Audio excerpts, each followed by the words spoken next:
Imagine a world where you only spend your time doing exactly what you want. There are 3 questions you should ask yourself before you do literally anything. If you want to maximize your value and maximize your potential, these 3 questions are going to help weaponize you to a point where you are nuclear. When you're asked to do anything, from a simple task to a great big project, you need to ask yourself 3 questions. I learned this from Steve Napolitan, by the way, who's a phenomenal entrepreneur, and he's worked with some of the biggest companies in the world. Question number 1, can I eliminate this? Now, that question might make you feel a little like, why am I wasting my time on this dude's YouTube video? But I promise you, this is actually the most valuable of the 3, if not the most obvious. You can eliminate way more than you think you can. I'll give you an example. I built the #1 ranked Google Ads agency in the whole wide world. Here's what's really interesting about that. At the time, I was the only media buying agency I knew of or have ever known of that didn't provide creative. We didn't do creative, period. All we did was the technical management of Google Ads. Up until that point, the a priori assumption was that every agency provided the creative, which means came up with the ad copy, came up with the display ads, came up with the video ads. We just didn't do it. Why? Because we weren't good at it. I hated it. It was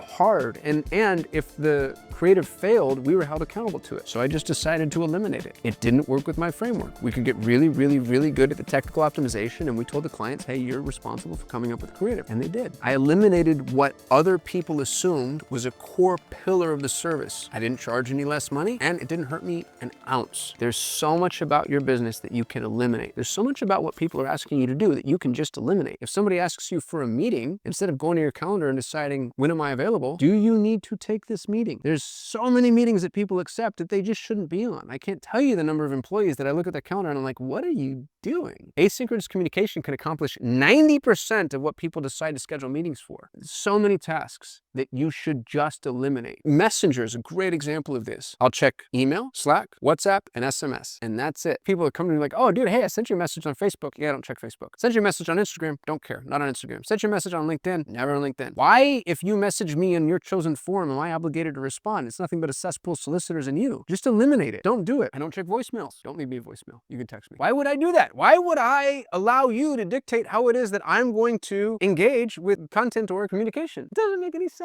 So if there's a task that you're undertaking that's costing you time, question number 1 is, can I eliminate this task? Can I just choose not to do this thing that I'm doing? If you're really radical about it, the answer more often than you realize is going to be yes. You can eliminate it, and then that decision can cascade across your entire company. Everybody can eliminate it. We're just not going to do this, y'all. The number of companies that have taken phone numbers off of their website, I'm amazed it's not more, but I love it. It's like, you know what?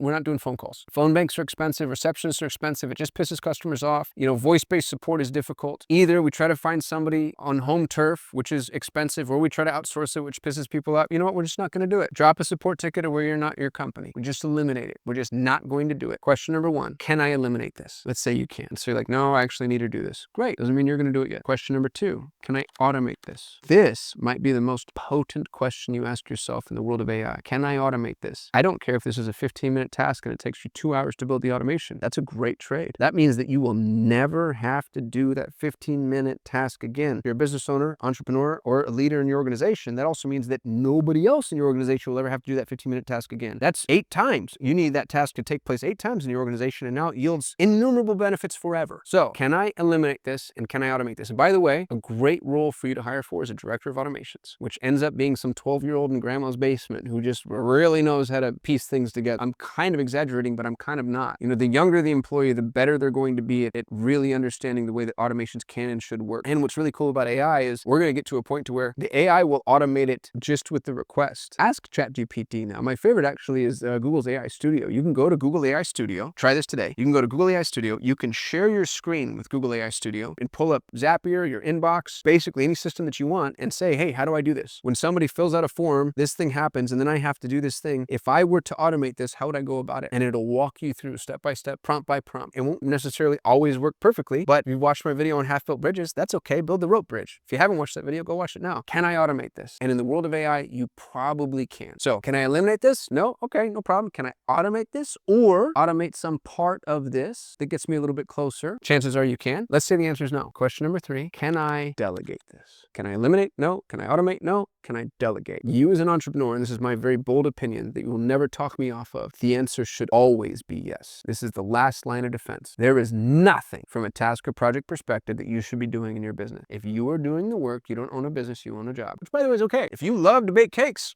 have at it. God bless. You're not an entrepreneur, you own a job. You own the bakery, you're baking the cakes, you own a job. You should be able to delegate everything. If there's something you cannot delegate, congratulations, you just found the next role you need to hire for. Oh, can't delegate that sales call, that client's way too important. You need a high-end salesperson. Oh, can't delegate video production, I'm the only one who knows this stuff. You need to find a thought leader, right? I'm in front of you, I'm in front of the camera right now because I like being in front of the camera and I want to be nerd famous and I have the sad, pathetic personality that enjoys attention. Really, this could be something that I delegate. There's nothing within the confines of the business world that cannot be delegated. And if you find the things that you like to do, great, keep them. But that's what you like to do. That's a passion project. Anything that you have to do becomes a role that you need to hire for. And I promise you, somebody's not just as capable, they're more capable than you. And if you don't believe that, then you have a lot to learn about being an entrepreneur. Your goal in life should be to find people that are smarter and more capable than you. And I promise there's billions of them out there. And I know that because I've proven it. Hiring and talent acquisition is my favorite thing. It's my superpower. I've got a ton of videos on talent acquisition if you want to watch it. I'm writing a book called Hire right now. It's already finished. It's with the editor. It's about to be published. I'm going to give it to you for free. I can promise you with the petulance of a child, the people are available to you. They cost you less than you think they do. And you can delegate everything that happens across your slate. Now, what happens when you ask yourself these questions? Can I eliminate? Captures a certain percentage of tasks. Can I automate? Captures a certain percentage of tasks. Can I delegate? Should capture almost all of your tasks. What are you left with? Only what you want to do. You get to work on your business, not in your business. You get to ideate, you get to dream, you get to vision. You can do everything an entrepreneur should be able to do, right? You get to really expand your horizons. You get to find the thing where you are Neo. You're the one. You're the only human on the planet that can do that. That's where you want to be. And that's how you get tasks off your plate. Can I eliminate this? And be disciplined with these questions. Every single email, task, SMS, communique, request that comes across your desk, put it on a sticky note on your screen. Can I eliminate it? Can I automate it? Can I delegate it? If no, it's time to hire. There shouldn't be a task on your task list that draws against your time that you either don't want to do. If you want to do, that's great, keep it, or can't offload with one of those three. Prove me wrong. Hit me in the comments. Find a task. I dare you. I challenge you. Find me a task that can't be eliminated, automated, or delegated. You can hire for quite literally everything. You can automate most things and you can eliminate way more than you think you can. So I'd love to know your opinions. I'd love to be wrong. I'd love to be taught something. What can't you delegate? Hit me in the comments. I appreciate you watching. I'll see you in the next one. Thank you so much for watching my YouTube channel. If you don't mind, like the video, juice the algorithm, subscribe to the channel if you want to see more, comment if you have questions or other topics you want me to cover, and most importantly, if you want to help me grow, share this and share it with context. Let people know what you liked, what you disliked, what you agreed with, what you disagreed with, and why they should watch and follow. I'd love to hit 1 million subscribers, and I'd love to do that with your help. Thanks for watching. I'll see you tomorrow.